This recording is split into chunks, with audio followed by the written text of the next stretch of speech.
Perfect. What are you trying to get me to look like? How do you look like Wilbur? The guy with the red. You want me to look like George McFly? Like Crispin Glover?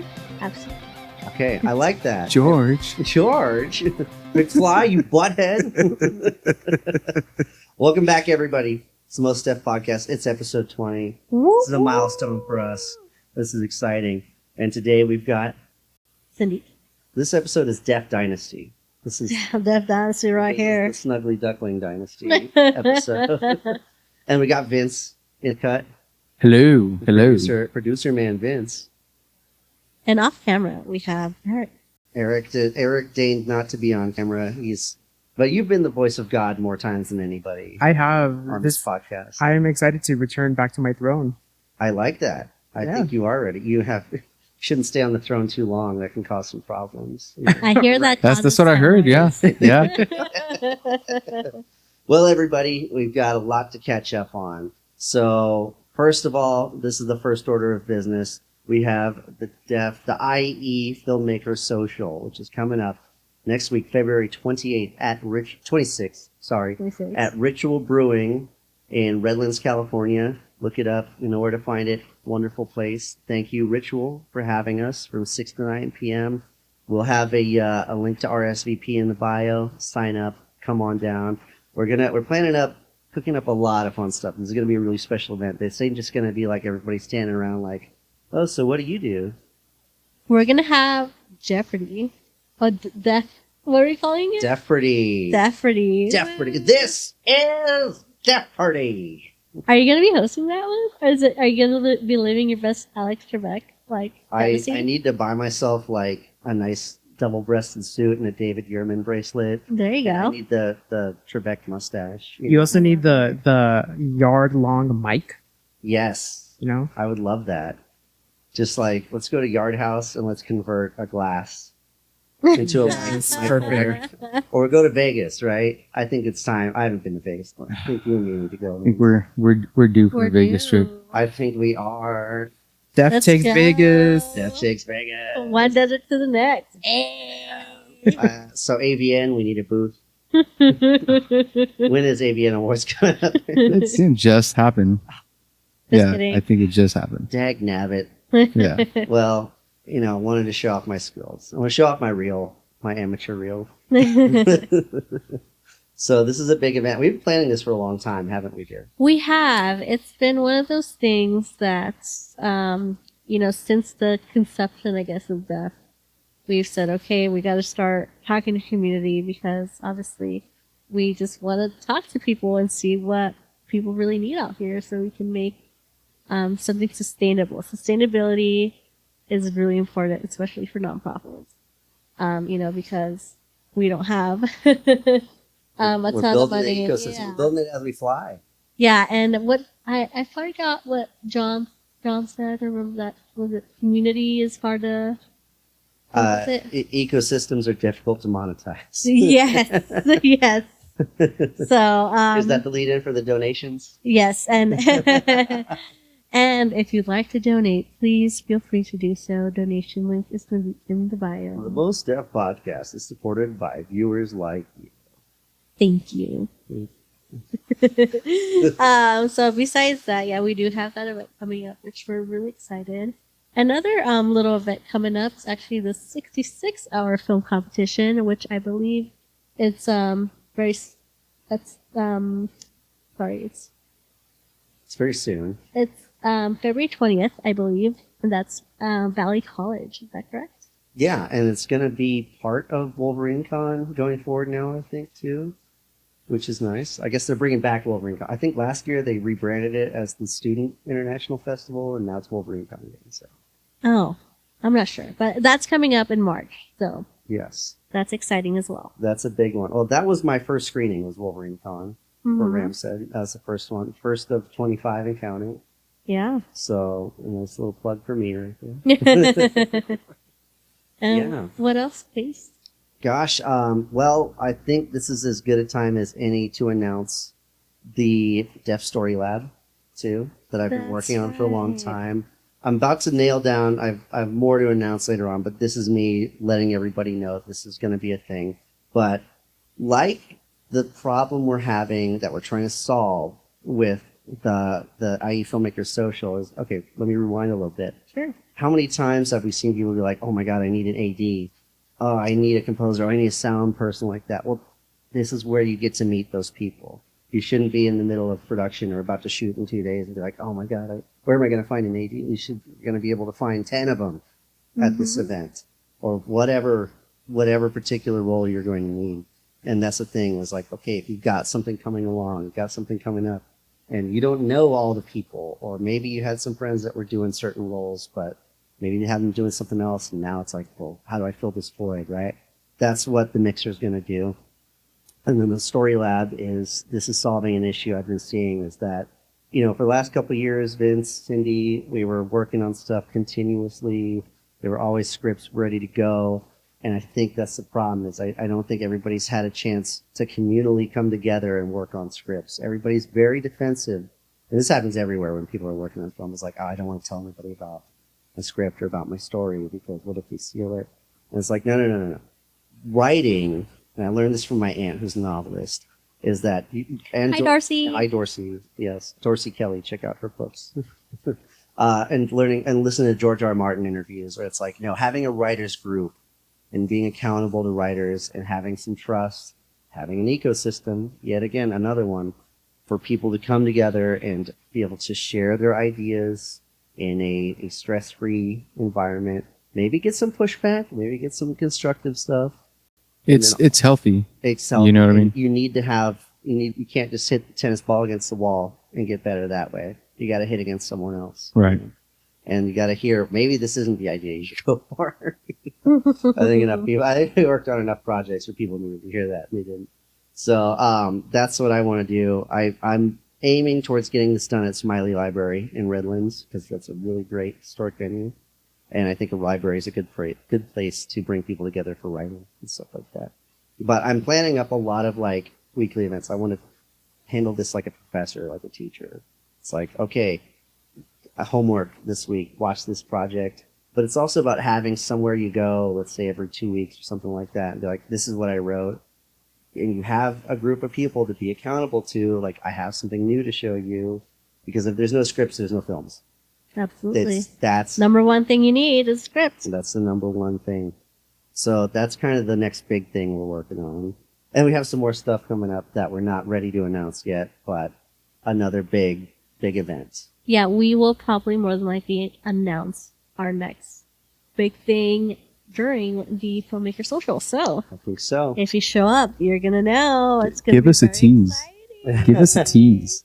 Give us a tease. Ooh. Just kidding.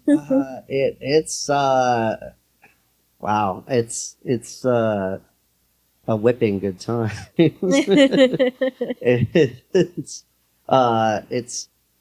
Man, how would you tease us? I don't even know if you could. I don't know. That's something. I don't know. Never mind. Don't tease. Don't tease because it'll give too much. Yeah, Yeah, but yeah. It's big. pretty big. It's pretty big, and we've been working on this a really long time, and this is one of our biggest swings, biggest undertakings. And listen, like, we don't do stuff half-assed. We do it big. That's right. That's right. Big. Do it big. But So that's it.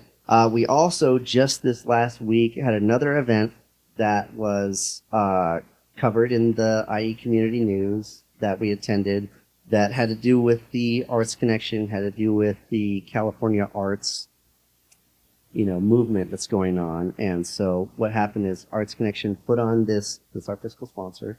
It's our great friends of ours, Alejandro, Ulises, the rest of the team. It was at the Garcia Center, and it was basically kind of a after action thing about, we had the whole California Arts Council thing that I spoke at with the Arts Connection people. And what was it called, Cindy? Eric. Vince? No, I'm kidding. Casey? It was called the Arts Advocacy Gathering. Arts Advocacy Gathering. Right. So what happened is that, okay, we put on a good show. We had a great plan for getting the arts district in San Bernardino underway. And, the California Arts Commission commended us for showing up, for having a plan, for speaking impassioned to them and being really legitimate. But the issue is that the city wasn't part of that plan, or the city didn't have a follow-up to help us out, city and county, I guess. Yeah. And so, right, it's like all the artists, all the people on the ground level, we all showed All up. the grassroots stuff. Yeah, we all had the represented. passion. We all had the community. It was a lot of the groundwork. A lot of stuff was there, but we just needed a little bit more structure with the government, right? The government's the stuff, because you can only take it so far without involving governments. So Right. Well, that's what they needed to see too. It was like, okay, it's one thing to have all these artists show up and talk about it and have a plan, but if we don't have the local government there supporting it and helping you to follow through, yeah, like especially the future vision for the next 5 years, 10 years, we need the big pictures, right? So. Yeah, because getting that arts district anointed by the state is what's going to kind of open up the area to getting state arts funding and stuff like that. That's what's going to allow grants and things to come in from higher up and to help everybody else out. So, and that's not just film. Like, that has to do with like public art. It has to do with like All the arts. all the arts, exactly. And right, there's no shortage of that out here.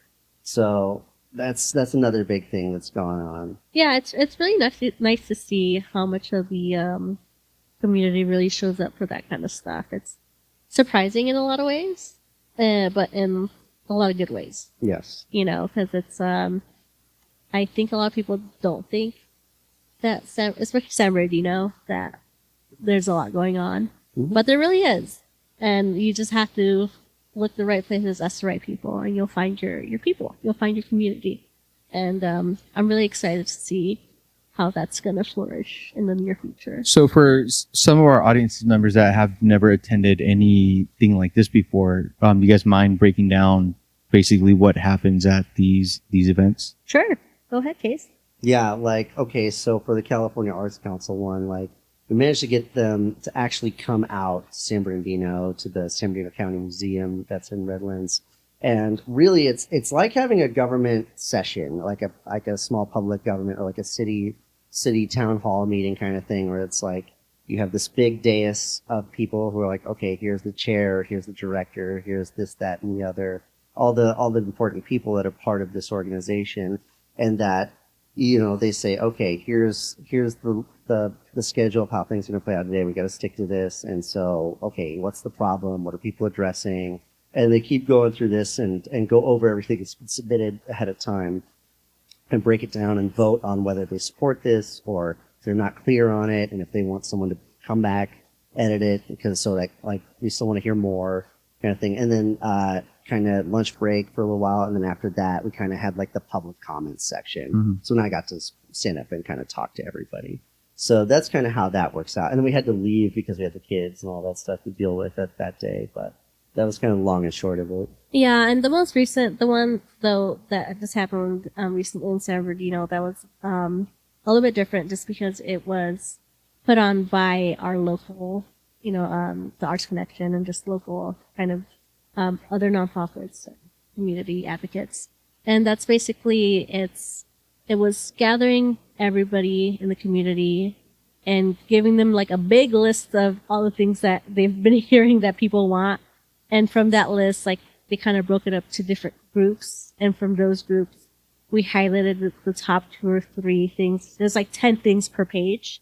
So everybody put like a little check mark or whatever next to what they thought was the top 3 that were the most important. So we can start whittling it down. Mm-hmm. Not that the other things aren't important, but a lot of things can be Well, it's a voting thing. So Yeah. whatever, if you got 10 votes for this one, then obviously Yeah. that's going to go to the Yeah. That's what it was very democratic. It's like, Yeah. here's what everybody thinks. Everybody who's an artist or in the arts community thinks is the stuff we have to tackle first. Okay. And that's why it's important for the community to show out, no? Yeah. Yes. So that they can like advocate for whatever niche or I guess like their own art, and advocate for like, I guess, themselves. Yeah, because it's like when you don't show up to these like meetings, it's like people are going to decide for you. So that's why it is important. And it's one of those things, especially I think now that we are much more involved in the community stuff versus when we were just kind of more independent, just doing our own thing. It's like showing up to all the public gatherings, I think. It's just like, oh shoot, like this is why it's important. Oh, big time. Yeah. Eric, I need you to look up a quote for me. I need you to look up who said this. This is one of the Greeks, so it's either Socrates, Plato, or Aristotle that said, the cost of not being involved in government is that we're ruled by the worst of us. So yeah, that's deep. that's why it's important to make your voice heard. You know, even if you feel demoralized or you feel unhappy with the way things are going, you really can't just say like, you gotta try. Who were the 3 Greeks you said? It's either Socrates, Plato, or Aristotle. And they're the only 3 Greeks to ever exist? Yes, exactly. It There are was- no people in Greece right now. So It was actually Plato. as Plato, okay, and it's one of the 3 in philosophy. They call that the SPA: Socrates, Plato, Aristotle, and that's how you know which order they came in. Oh, that. Learn something new every day, guys. I didn't know. When you're with me, you learn something. Whether you like it or not, You Casey's get a going to tell lot- you. you get a lot of autistic info dumping from me. So. And if you donate, you will learn some more. You can learn something forever. We don't want to discourage people. Come on. Well, I want to move on to the next segment right now because we kind of covered a lot of the most important stuff that's going on here, and then kind of current events kind of thing. The first thing I have to talk about is the passing of the great Robert Duvall, one of my favorite actors ever. Lonesome Dove, Colonel. Is it Colonel? This Augustus McRae is one of the greatest characters ever in the novel by Larry McMurtry. Is excellent, and he really captured that whole thing. I've made you watch that before. Lonesome Dove. Lonesome Dove. I love Lonesome Dove. It's great. And Apocalypse Now, Yep. which Good is stuff. great. Godfather 1 and 2. Open Range. Open Range. I love Open Range. that. man. And that is that one you directed or something? I think too. I don't It's know. like him or if he Kevin did- Costner directed it. I think. I don't think either of them did. Really? I could be wrong. Eric, Look it can up. You look up who directed the movie Open Range. Sure. See, that's why we have him. That's why he's our Jamie right now. Fact check. Fact check. Fact checked it. Kevin Costner. Kevin Costner. He did direct it. Yes, Oh, okay. Yes. Interesting, Kevin okay. Costner directed a lot of stuff, actually. But yeah, and then Falling Down is Michael Douglas. He's great in that too. Yeah. Yeah, that's one people because that one's overshadowed. He's overshadowed by Michael Douglas in that movie a little bit, but he's very good in it too. And then, oh my God, there's a movie not a lot of people have seen that I think is directed by Robert Duvall. Bring this up.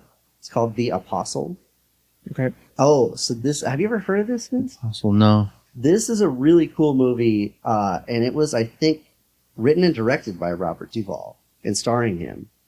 And he's basically like a Pentecostal preacher in the South. Is that all correct? Yes, that's Yes. correct. Fact check. Wow, thank you for the Thank fact you. check. It's Well, going- I'm actually- going from memory. Okay, good. He I think he discovers his wife is cheating with someone, and then he just they're at like a baseball game, like a kid's baseball game, and I don't remember if it's Walton Goggins. It's like a really one of Walton Goggins' first roles in it. It's from like '96 or something. Okay. And he just straight up just fucking whaps this dude in the head with the bat. He just gets that pissed off, and then just kind of goes on the run, and then ends up just kind of relocating somewhere else and just kind of assuming a new identity and stuff, and becoming like a religious leader there, As one does. as one does. Yeah. But it's something I think Duvall wrote it in the 70s, and because it was such a personal and religious film, the Hollywood execs are like, I'm not paying for this. We're not gonna make this. Jeez. And he finally in the 90s got to make it, after putting in 30 years of solid work, because he started in To Kill a Mockingbird. Yeah. Yeah. That's early 60s, mid 60s. Eric, when did the version of To Kill a Mockingbird come out? Jesus. That one's old. Yeah, that's what I'm saying. That's how long Robert Duvall had already been in Hollywood. 62. 62. So Wow. like 34 years putting in work, and then okay, we'll let you make this It's older than, little movie it's now. older than my dad. I know. That's right. Yeah, and to think of a guy just continuously being in classics like that, and then getting to pass away at 95, you know, That's pretty. That's currently peacefully at home, you know. nice. Yeah. 95. Not Massive career. Yeah. Massive career. Oh yeah, I know. Which is so it's sad, you know, but it's like yes, salute to a real one, and you know, an independent voice in filmmaking. 95 is not too shabby though. It's not too shabby. Oh, and happy late birthday to Grandma Mimi. Oh, my grandma, my Mimi, yeah, she Yeah. just turned 98. It's Yeah. pretty wild. Happy birthday, G-Ma. Yes. So we went and saw her. We took the kids to go see her. That was That's great. right. And I was going to double back on something right now, too. And we also did get to work on set recently for a Right. short film last year. Mario. Oh yeah, I think we touched on that a little bit last Okay. episode. All right. Well, So it's hard to remember. I just spout off all the time. So. I know With 20 episodes. Wow. I know. it's so much. How can I be accountable for everything that's come out of my mouth? Not me. Not him. No. Well, what else, Case? What else do we got going on? Vince, What's up with the Duck Dynasty look, Cindy? I love my Duck Dynasty look. This is my hoodie. I know. You know, happy Chinese New Year. Oh, you're the horse. I am a horse. Cindy's the Nay. horse. Do we have that preset? Not only am I a horse, but I am a Cancer sign. So this year is supposed to be a really good year for me. So just letting you guys know. very, Watch out. very auspicious. I'm very suspicious.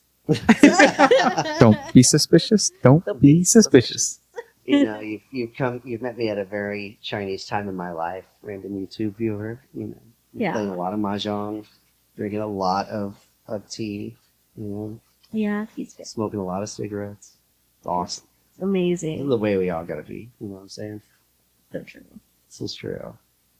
And I've been working on my key too in boxing. Have you? Yeah, Good for you. absolutely. It's the core. Yeah, working on a core, huh? Yeah, you have to gather your key to have good striking. Let me know when you graduate to the Kamehameha. It's coming. Don't worry about that. I might do a Masenko. I might go Gohan school. But yes, speaking of Chinese New Year, Mhm. so we saw Hard Boiled. Yes. Guess what? We talked about that last time. Yeah. But guess what, everybody? Shout Factory, I think it's Shout Factory, has another John Woo classic being revived in the theaters called A Better Tomorrow, starring the great Chow Yun-fat. So that's what, I think I've got tickets for us to see that already. Oh wow, I didn't even know. Nice. Yeah. Nice. So here's the thing is like theaters, it's a tricky time with theaters, right? Right. I forget if I brought this up already, but I think 50% of all U.S. counties no longer have a movie theater in them. That's so sad. Well, we just lost a movie theater here Yep. in Redlands, Look Theaters, which was kind of one of our two regular theaters that we go So to. Lux Cinemas, yeah. Just shuttered. Yeah, Over the what, course like of the weekend. no warning, no nothing. It was pretty dramatic. Yeah, and you know, I think it kind of had mixed reputation for people, but I enjoyed it a lot. Like I never had a problem there. And two, there was a lot of great screenings of local stuff we've gone to over the years. I think the first 48 was that screened at Look? No. too? Are you? Oh no, that was at no, that was at the Ontario? Regal Edwards, Ontario. Yeah. No, but we did screen something there.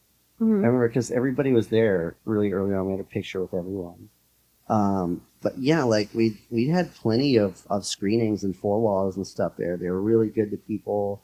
But I guess their parent company was insolvent, and then just the theaters. I guess they have one in Irwindale that's still open, but Mhm. I think they may just be flying solo now. So that's sad, right? Like just you're seeing the theaters close, but I'm hopeful about things like having the classics playing again, Yeah. being the thing that keeps people going to theaters. Well, I just saw how Kristen Stewart just bought a theater that got shut down and was like reviving it. Can you look that up? Sure. Anything else while I'm here? Well, look, and that's what happened with Tarantino and the New Beverly. Is that was his local theater, Right. and they were going to shutter, and then he is like, okay, I'm going to buy this, and then I'm going to make it all 35 millimeter, and it's going to have the best popcorn, and I'm going to sell limited Tarantino merch there. I have my Rick Dalton Film Festival shirt Nice. that I got from there. It was pretty sweet. Speaking of which, while Eric looks that up, I think they're finally releasing some stuff about the Adventures of Cliff Booth's show. Oh, Yeah. I okay. think there's been some stills released and stuff like that. So that's pretty exciting. Oh, I'm yeah. looking forward to seeing that. Did you find it? I did find it. What does it say? Kristen Stewart confirms in the March LA issue of Architectural Digest that she has purchased the historic Highland Theater in Los Angeles' Buzzy Highland Park neighborhood. It opened in 1925 and it closed in 2024. And she bought it last summer, hoping to essentially like stick it to all the AI corporate bowls. Nice. Oh, nice. Good for you, Good for K-Stu. you, K-Stu. She's great. My bestie, Kristen. I gotta text her. I gotta text her by. Well, actually, funny story. Casey knows her uncle. He knows a guy that knows a guy that knows him. Yeah, exactly. Wait, Kristen Stewart? Yeah, Not Kristen Dunst. Kristen Stewart. do it right. The one from Twilight? Yeah, Yeah. Do I? wasn't one of the professors one of the glass blowing people, or something like that? Oh my god, that's right. You forgot about that. I remember that. You know what? Let me fact check that. Does Casey know? No, James Stewart, the professor of glassblowing at Valley College, who I took some classes with. I guess he's great. Good for me.